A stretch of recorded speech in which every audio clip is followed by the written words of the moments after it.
Baik, terima kasih. Selamat siang Bapak Ibu. Terima kasih. Mohon maaf Ibu, saya membelakangi. Baik, melanjutkan seperti yang dibahas oleh Ibu Kepala Sekolah tadi tentang budaya positif. Di sini saya juga akan mempresentasikan budaya positif yang lainnya. Jadi budaya positif itu ada banyak cakupannya, tidak seperti yang hanya sebatas pada 5 dasar kebutuhan hidup, 5 posisi kontrol guru saja, tidak, tapi ada yang lainnya juga. Dan yang pasti ini sudah pernah bahkan sering kita lakukan. Tanpa kita sadari kita sudah melakukan ini. Cuma kita tidak tahu ternyata kita sudah melakukan budaya positif tersebut. Silakan. Oke. Budaya positif menjadi gerbang menuju transformasi sekolah. Kemudian seperti yang disampaikan juga bahwa budaya positif itu adalah perwujudan dari nilai-nilai dan keyakinan universal yang diterapkan.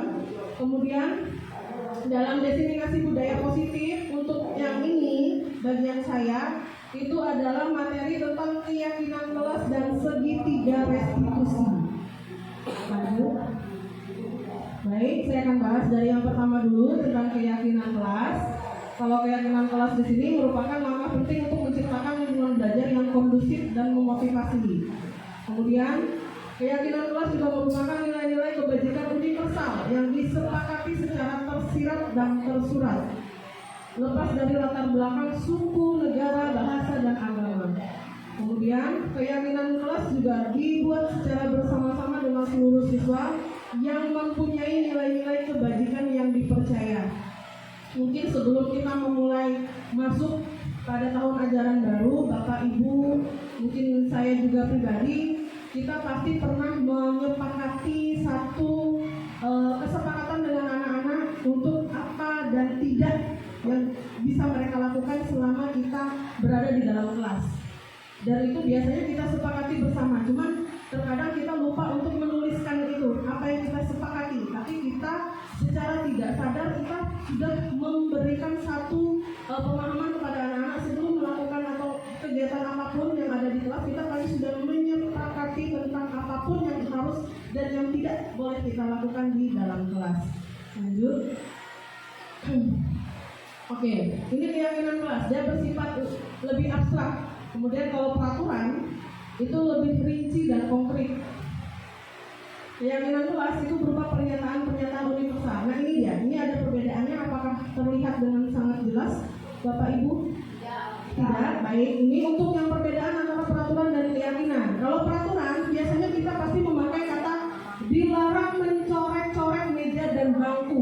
Kita pasti pernah selalu mengatakan, ayo anak-anak jangan mencoret meja dan kursi kalian, jangan dicoret. Ternyata itu berdasarkan dari keyakinan. Untuk keyakinannya itu dia memakai kata menjaga kebersihan meja dan bangku.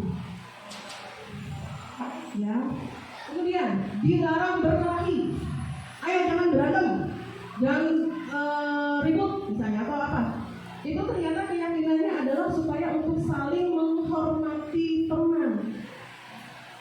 Jadi sebenarnya perbedaannya yang lebih ini di peraturan itu dia lebih terinci, lebih konkret ininya. Kalau di keyakinan itu biasanya yang dibahas adalah bagian dari yang diubah dari yang kata. Misalnya nih ya, kalau biasanya saya dengan anak-anak itu memberikan satu apa yang boleh dan yang tidak boleh kita lakukan. Jangan memakai kata-kata negatif, tapi diubahlah kata-kata itu menjadi kata yang positif. Ya, seperti tadi, jaga kebersihan. Kemudian hormati teman ya, seperti itu. Jadi kita biasanya sudah pernah kita lakukan, tapi kita tidak sadar bahwa kita sudah melakukan keyakinan kelas itu. Baik, lanjut. Ini langkah-langkah membuat keyakinan kelas. Mungkin Bapak Ibu nanti bisa, kalau misalnya nanti mau dibuat ulang atau seperti apa. Yang pertama, meminta siswa untuk menuliskan keyakinannya. Keyakinan bebas macam-macam, mau dari kejujuran, kebersamaan, bertanggung jawab, gotong royong, kemandirian, disiplin, itu yang dimaksudkan dengan menuliskan keyakinan mereka. Kemudian membahas keyakinan yang telah ditulis. Jadi keyakinan yang mereka tulis kita bahas. Ini bisa atau tidak, ini boleh atau tidak. Kemudian memilah, kalau sudah dibahas kita pilah, kita ambil yang baiknya, yang mana yang bisa kita terapkan untuk di kelas kita. Kemudian mengubah keyakinan kelas agar menjadi kalimat positif seperti yang saya katakan tadi. Jangan berantem, tidak boleh berkelahi, itu kata-kata negatif. Tidak, jangan, dilarang, itu kata-kata negatif. Tapi diubahlah menjadi kata positif. Saling menghargai ya, saling menghormati ya, ingat bertanggung jawab ya, dan jadi seperti itu. Itu maksudnya. Jadi kata-kata yang kita negatif, maksudnya kata-kata yang kita pilih tidak, jangan, dilarang itu negatif, tapi kita ubah menjadi kata-kata positif yang bisa kita terapkan di kelas kita. Kemudian yang terakhir adalah setelah mengubah menjadi kalimat positif, yang terakhir menyepakati keyakinan itu. Menyepakati apa maksudnya? Melaksanakan keyakinan itu secara bersama-sama. Makanya untuk membuat keyakinan kelas tidak usah terlalu banyak seperti peraturan. Karena peraturan akan dibuat lebih terinci lagi, lebih konkret lagi. Tapi kalau keyakinan itu yang universal saja, yang umum saja, yang mudah diingat, yang mudah dilakukan oleh anak-anak. Seperti itu. Lanjut. Oke, saya akan bagikan sticky note juga sama seperti ibu tadi. Di sini ada peraturan. Saya ngambil 2 aja. Karena kemarin ibu meminta kami untuk presentasi hanya 30 menit. Jadi saya pikir ngambil 2 saja. Jadi saya minta nanti ibu bapak guru untuk peraturannya adalah kembalikan barang ke tempatnya, nilai kebajikannya yang diharapkan dari peraturan itu apa. Kemudian dilarang mengganggu orang lain, nilai kebajikannya apa? Seperti yang saya katakan tadi, kemandirian, saling seperti ini. Yang kita tahu adalah kita taunya aturan, kita taunya peraturan. Peraturan tidak boleh ini, tidak boleh itu, gampang. Tapi kalau berupa keyakinan itu artinya sesuatu yang bersifat universal, kebajikannya universal. Tidak ada yang benar, tidak ada yang salah, Bapak. Jangan khawatir. Ini tidak ada nilainya. Tidak ada masalah.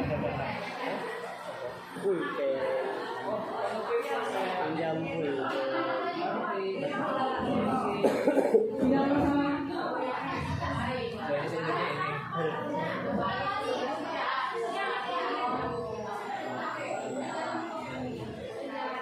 Mulai misalnya kembalikan barang ke tempatnya, itu berarti nilai kebajikan yang mau kita ajarkan adalah bertanggung jawab misalnya. Nah seperti itu.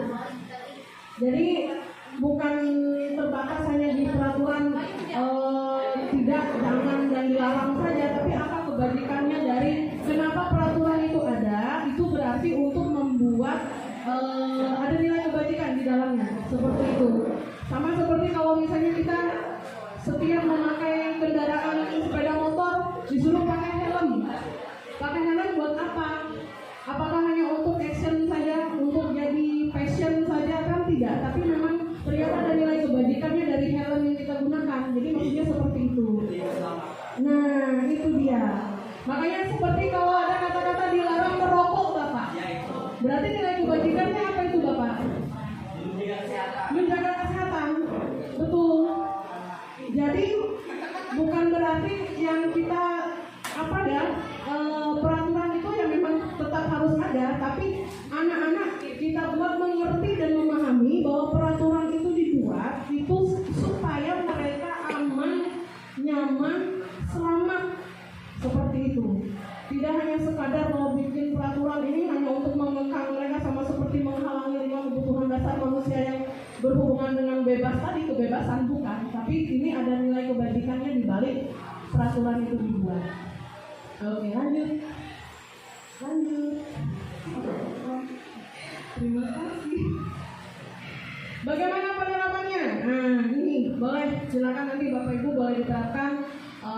Membaca keyakinan sebelum pelajaran dimulai. Nanti kalau misalnya mau membuat lagi, mendiskusikan kembali dengan siswa di kelasnya, terutama yang wali kelas mungkin lebih enak. Dia akan langsung dengan siswanya mendiskusikan kembali apa yang menjadi keyakinan di kelas itu. Kemudian sebelum memulai segala sesuatu yang di kelas itu, pelajaran dimulai, bisa membacakan keyakinan kelas yang sudah disepakati secara bersama. Kemudian guru juga boleh bisa meminta siswa untuk membacakan secara bergiliran. Jadi artinya siswa juga tahu dan ikut terlibat seperti itu. Kemudian Yang berikutnya, perlu ada pendalaman terhadap poin keyakinan kelas dengan berbagai kegiatan konkret agar murid lebih mudah memahami setiap pernyataan dalam keyakinan kelas tersebut. Jadi keyakinan kelas yang kita buat semestinya memang harus kita buatkan kegiatan yang lebih nyata biar anak-anak bisa lihat seperti ini. Lanjut, dampaknya ini yang diharapkan. Semoga dampaknya nanti setelah kita membuat keyakinan kelas secara bersama-sama dengan siswa, dampaknya adalah dapat mewujudkan budaya positif di sekolah sehingga nantinya dapat menumbuhkan motivasi intrinsik dalam siswa untuk menjalankan keyakinan tersebut. Motivasi intrinsik di sini Bapak Ibu maksudnya begini. Terkadang bukan hanya siswa kali ya, tapi kita juga terkadang kalau ada misalnya kita melakukan sesuatu itu ada ujung-ujungnya maaf penghargaan atau dilihat orang, itu bukan motivasi dari dalam, tapi itu motivasi eksternal. Artinya kita melakukan sesuatu perubahan itu karena ada penghargaan dari orang lain, tapi bukan dari diri kita sendiri. Itu yang dimaksudkan kenapa ujung-ujungnya untuk keyakinan kelas ini menumbuhkan motivasi intrinsik. Artinya siswa sekalipun kita tidak melihat mereka, sekalipun kita tidak memperhatikan mereka, tapi mereka menjalankan keyakinan itu dengan sadar. Jadi tidak perlu menunggu apakah dilihat oleh Bapak Ibu guru, atau misalnya saat melakukan keyakinan apakah mereka akan mendapatkan sebuah pujian, penghargaan, dan segala macam. Jadi ujung-ujungnya nanti yang diharapkan adalah terwujudnya motivasi intrinsik itu kesadaran pada diri siswa untuk melakukan atau melaksanakan keyakinan kelas yang sudah disepakati secara bersama-sama. Lanjut. Oke, itu untuk yang keyakinan kelas. Saya pikir untuk yang keyakinan kelas Bapak Ibu pasti sudah sering untuk berdiskusi dengan anak-anak. Nah, untuk yang segitiga restitusi, ada yang sudah pernah mendengar tentang segitiga restitusi? Pernah? Baru mendengar. Mungkin kalau Ibu Yeni, guru BK sudah sering, tapi tidak tahu ternyata itu istilahnya segitiga restitusi. Karena sering konseling menghadapi masalah yang dilakukan oleh anak-anak. Segitiga restitusi ini adalah merupakan sebuah pendekatan yang digunakan oleh guru untuk menyelesaikan masalah indisipliner yang dilakukan oleh siswa. Ada 3 tahapan. Yang pertama, menstabilkan identitas, memvalidasi tindakan salah, dan menanyakan keyakinan. Oke, sama seperti yang disampaikan tadi, bahwa setiap anak saat melakukan sesuatu yang melanggar dari keyakinan atau peraturan yang ada, itu karena ada kebutuhan-kebutuhan dasar hidupnya yang tidak terpenuhi. Seperti tadi kurang kasih sayang, kemudian mungkin dia merasa tidak bebas. Makanya seperti contoh tadi, kalau ada anak-anak kita yang izin nih ke WC misalnya, mau buang air kecil atau apa, padahal nggak segala mau buang air kecil, karena mereka maunya bebas dulu, merasa bosan di kelas. Jadi ada seperti itu. Oke, saya lanjut ke tahapan. Nah, ini dia tahapan segitiga restitusi. Yang pertama adalah menstabilkan identitas. Bagian dasar dari segitiga ini adalah bertujuan untuk mengubah identitas anak dari orang yang gagal tampilkan identitas. Lanjut. Ini contoh kalimatnya. Kalau mungkin kita pernah mengucapkan ini kepada anak-anak, ya tidak masalah nak, tidak semua manusia sempurna. Contoh kalau misalnya ada anak-anak yang terlambat, iya nak, gak selamanya juga manusia itu sempurna. Kita juga sering kok melakukan kesalahan. Ibu juga sering melakukan kesalahan. Jadi kata-kata seperti ini adalah untuk menstabilkan identitas anak ini dari yang melakukan kesalahan. Dia jadi tahu nih identitasnya. Oh ternyata saya begini. Ada sesuatu yang keliru yang saya lakukan. Ini yang bisa silakan Bapak Ibu lihat. Ini yang biasanya bisa kita ucapkan kepada anak-anak. Oke, lanjut. Untuk yang kedua adalah memvalidasi tindakan yang salah. Memvalidasi tindakan yang salah di sini itu kesalahan yang dilakukan oleh anak-anak itu jangan ditolak. Ditolak itu dalam arti kita nggak ngomongin, tapi kita memvalidasi tindakan yang salah itu dengan menanyakan apakah yang sudah kamu lakukan itu benar atau tidak. Benar nggak yang kamu lakukan? Atau misalnya kita jangan langsung, ya kamu tuh begini. Kita selalu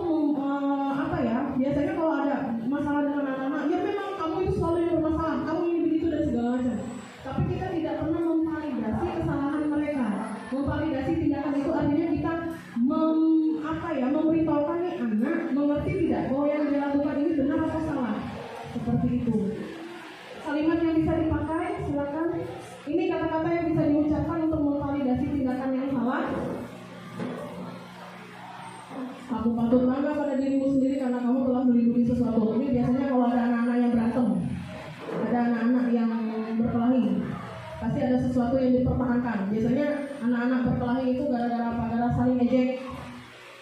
Karena diejek teman, diejek ini dan segala macam, kemudian dia merasa bahwa ada sesuatu yang harus dia lindungi, harga dirinya misalnya, makanya dia berantem. Ini bisa kita ucapkan untuk memvalidasi tindakan mereka yang salah. Lanjut, menanyakan keyakinan ini karena segitiga restitusi ini yang terakhir. Jadi menanyakan keyakinan itu adalah di mana anak-anak sudah mulai dan bisa menghubungkan tindakan kesalahan yang mereka lakukan itu melanggar keyakinan kelas atau peraturan atau keyakinan sekolah yang sudah dibuat. Kemudian secara bersama-sama nanti mencari atau memperbaiki, mencari solusi. Makanya antara segitiga restitusi, kemudian antara kebutuhan dasar hidup, antara keyakinan kelas, posisi kontrol guru itu tidak terlepas, semuanya saling berhubungan. Karena ujung-ujungnya untuk segitiga restitusi ini itu guru sudah berada di posisi manajer. Ya. Jadi untuk melakukan segitiga restitusi ini guru sudah ada di posisi manajer. Artinya bersama-sama dengan siswa mencari solusi atas permasalahan yang sudah dilakukan. Tapi tahapannya kita harus menginikan dulu anak-anak kita. Kita harus menanyakan dulu. Kamu harus tahu nih bahwa yang kamu lakukan salah. Kamu ya tahu kan bahwa yang salah yang kamu lakukan, ya validasi tindakannya yang keliru. Kemudian menanyakan keyakinannya. Setelah menanyakan keyakinan, dia lanjut pada bagian bagaimana memperbaiki kesalahan yang sudah dibuat. Jadi seperti itu.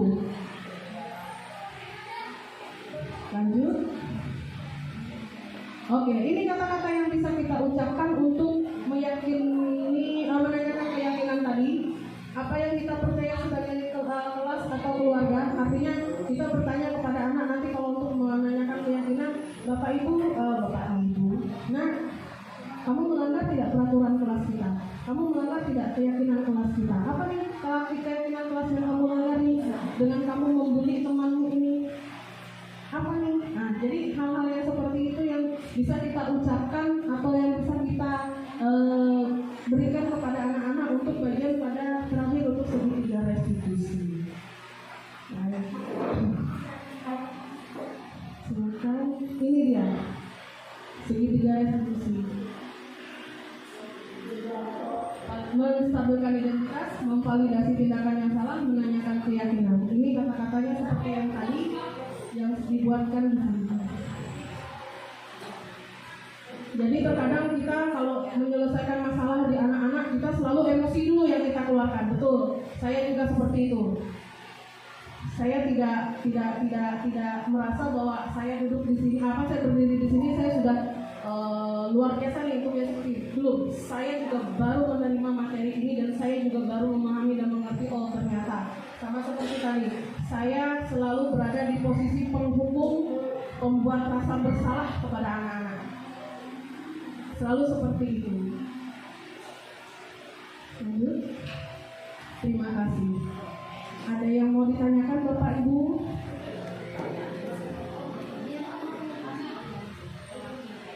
Iya, silakan Ibu.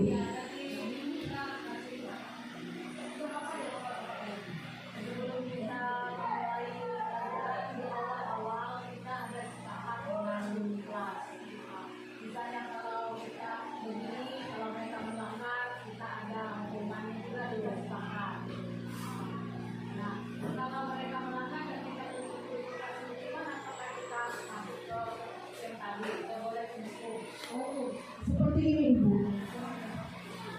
Hukuman dan konsekuensi. Artinya kita tidak hanya menghukum mereka, tapi ada konsekuensinya. Kan yang namanya keyakinan kelas itu sudah kita beritahukan di awal kepada anak-anak. Kita sepakati nih apa yang boleh dan apa yang tidak boleh kita lakukan. Kalau kamu melanggar ini konsekuensinya ini, tolong diingat. Jadi keyakinan kelas yang kita lakukan itu tidak hanya sekadar kita hanya berada di posisi seperti yang Ibu katakan tadi. posisi hukum saja, tidak. Terima kasih. Ada yang mau ditanyakan Bapak Ibu?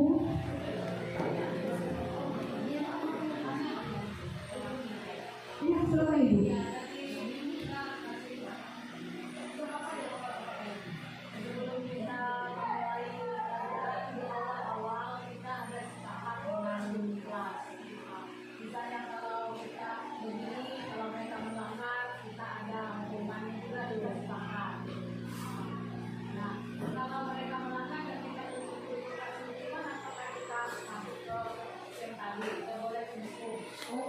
Seperti ini Ibu.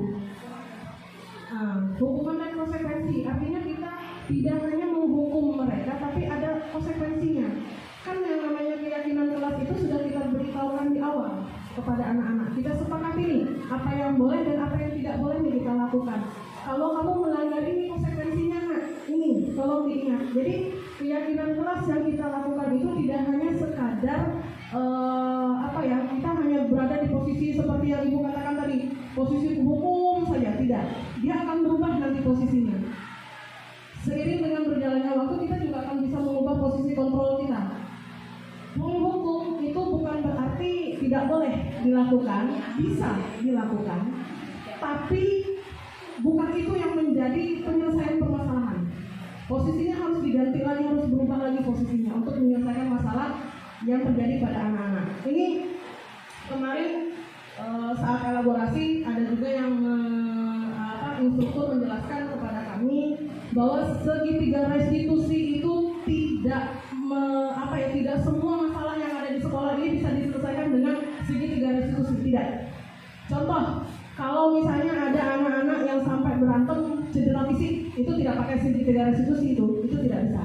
Atau ada kerusakan barang, inventaris sekolah, itu tidak. Kaca pecah itu tidak pakai perlu segitiga restitusi Ibu. Jadi tidak semua tindakan yang dilakukan oleh anak-anak yang melanggar keyakinan sekolah kita atau peraturan sekolah kita itu kita selesaikan dengan segitiga restitusi. Jadi ada ininya, jangan semua gara-gara segitiga restitusi nih anak-anak kita ini karena jadi semua ayo anak-anak jangan ini anak ya, bukan. Ada bagian-bagiannya. Misalnya kalau yang saya sebutkan tadi, ada anak-anak yang sampai berantem, ada yang sampai cedera fisik, patah kakinya, patah tulang ke apa, sampai anak itu dibawa ke rumah sakit dan segala macam, itu nggak bisa diselesaikan dengan segitiga restitusi. Kemudian ada yang nanti merusak barang sekolah, inventaris sekolah, bocahkan kaca, bangku kursi dilempar dan segala macam, itu tidak akan bisa dipakai menyelesaikan masalahnya dengan segitiga restitusi, tidak bisa. Jadi seperti itu. Segitiga restitusi hanya bisa dipakai hanya untuk untuk keyakinan kelas aja yang mereka langgar, Bapak Ibu, yang artinya masih bisa kita inikan ke anak-anak, masih bisa kita cari penyelesaiannya lah.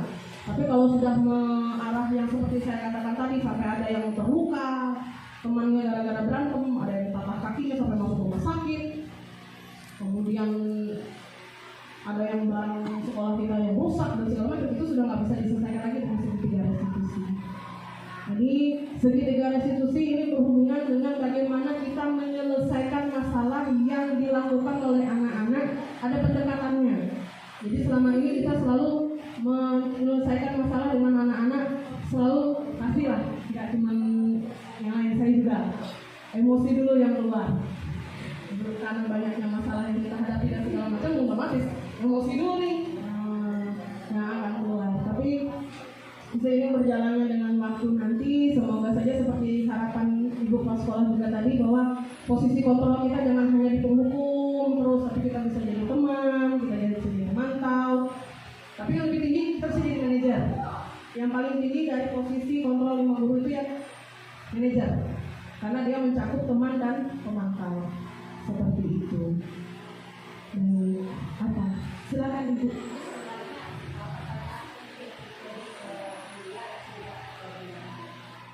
Tadi kan tidak semua masalah bisa diselesaikan dengan segitiga restitusi. Nah, tadi kan seperti misalnya ada pelaku sampai fisik ya, dalam atau apa, kemarin kasus yang kaca kan tidak bisa kita lakukan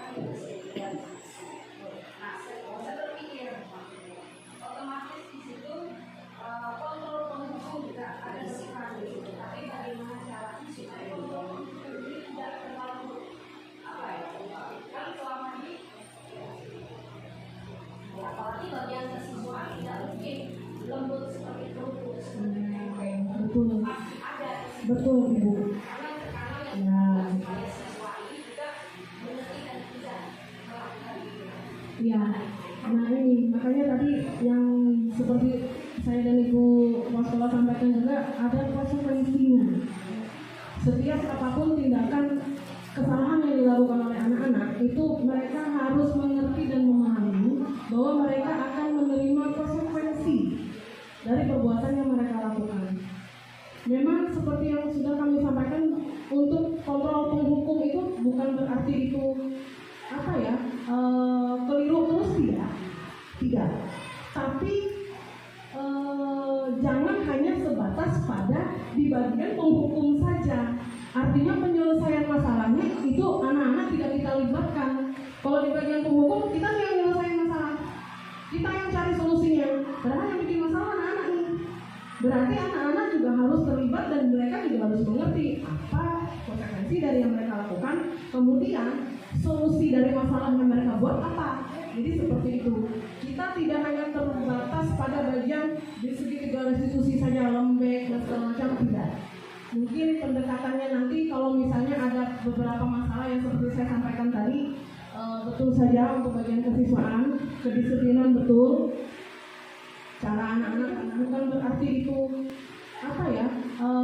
keliru terus, tidak. Tapi jangan hanya sebatas pada di bagian penghukum saja. Artinya penyelesaian masalahnya itu anak-anak tidak kita libatkan. Kalau di bagian penghukum kita yang menyelesaikan masalah, kita yang cari solusinya. Padahal yang bikin masalah anak-anak ini. Berarti anak-anak juga harus terlibat dan mereka juga harus mengerti apa konsekuensi dari yang mereka lakukan. Kemudian solusi dari masalah yang mereka buat apa. Jadi seperti itu. Kita tidak hanya terbatas pada bagian di segi restitusi saja, lembek dan segala macam, tidak. Mungkin pendekatannya nanti kalau misalnya ada beberapa masalah yang seperti saya sampaikan tadi, betul saja untuk bagian kesiswaan, kedisiplinan betul. Cara anak-anak ini sepertinya memang kalau kita lembek sedikit mereka pasti ngenyek dengan kita, nganggap remeh ini dan segala macam, tidak menghormati dan menghargai. Tapi sekali lagi tetap kita sebagai guru juga berusaha untuk bisa memberi pelayanan yang terbaik untuk anak-anak, karena jujur saja saya juga baru memahami cara belajar saya dulu saat saya jadi siswa dengan cara siswa sekarang belajar saat saya jadi guru berbeda luar biasa. Itu bedanya luar biasa. Kalau dulu mungkin kita lihat guru dari ujung jauh saja sudah takut, kita sudah hormat. Kalau sekarang anak-anak coba perhatikan saja Bapak Ibu, kalau saya sendiri ada anak-anak yang lewat itu langsung ngomong saja. Nggak ada yang atau gini, nggak usah ngomong permisi deh, gini nggak sama dia. Pas Bu. Ya, ada beberapa siswa. Tapi tergantung itu memang Bunda, karena memang seperti ini. Anak-anak ini terbentuk karakternya bukan karena kita di sekolah, tapi juga di rumah. Ya, karena di rumah ini tidak diperhatikan, karena di rumah seperti ini dan segala macamnya, makanya kebutuhan mereka yang inginnya mau disayang, maunya diterima, maunya diakui, maunya mereka bebas, kesenangan mereka itu tidak terpenuhi. Makanya pelampiasannya yang kita di sekolah ini, kita yang jadi bapak ibu guru ini yang harus menghadapi perilaku dari anak-anak tersebut. Jadi seperti itulah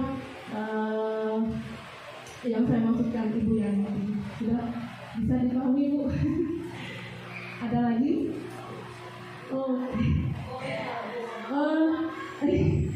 Ini waktunya. Saya dikasih waktu 30 menit aja Ibu. Mohon maaf, bukannya saya tidak mau, tapi mungkin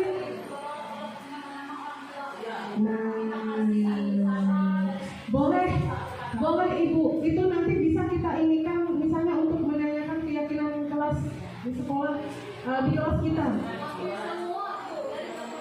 Oke, mungkin Bu Ria, silakan Ibu.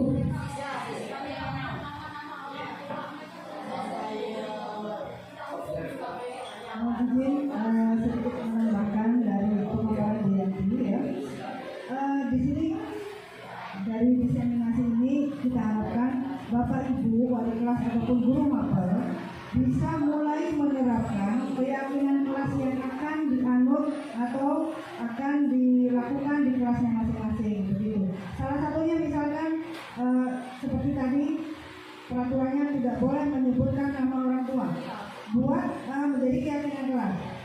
Misalnya seperti ini, hormati orang tua kita masing-masing. Nah, itu keyakinannya, ya kan, hormati orang tua kita masing-masing. Konsekuensinya, nah ada konsekuensinya. Itu jadi kita mengalihkan hukuman tadi menjadi konsekuensi. Konsekuensi itu artinya anak tersebut mampu mempertanggungjawabkan perilakunya, tindakannya dengan hal yang positif. Gitu.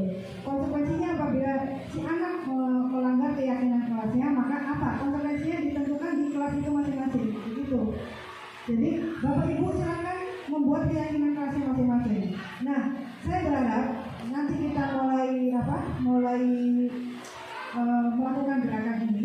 Keyakinan kelas itu ditulis di kayak seperti ini, kayak papan kerja. Jadi anak-anak bisa membaca nih, bisa mengetahui, bisa paham. Oh iya, keyakinan kelas kita tuh nggak boleh ini ya, nggak boleh seperti itu. Gitu ya Bapak Ibu ya. Terima kasih.